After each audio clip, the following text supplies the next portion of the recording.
અસામાજિક તત્વોનો આતંક સામે આવ્યો છે। પોલીસનો પડકાર ફેંકતા હોય તેવી રીતે જાહેરમાં કાર ચાલક દ્વારા બાઇકને સામાન્ય ટક્કર લાગી ગઈ હોવાથી બબાલ સર્જાઈ હતી। ત્યારબાદ બાઇક ચાલક દ્વારા તેમને મળતિયાઓને બોલાવવામાં આવ્યા।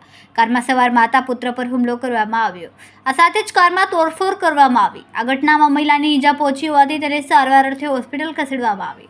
અંગેની જાણ થતાં વરાછા પોલીસનો કાફલો ઘટના સ્થળે દોડી ગયો અને મામલો થાળે પાડ્યો હતો।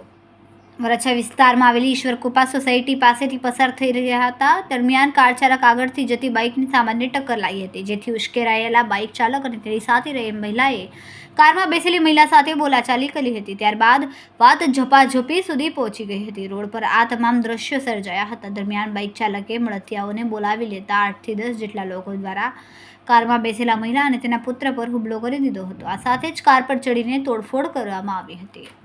વરાછા પોલીસે ઘટના સ્થળે પહોંચીને મામલો થાળે પાડ્યો હતો। આ દરમિયાન કારમાં સવાર મહિલાને મારવામાં આવતા ઈજા પહોંચી હતી।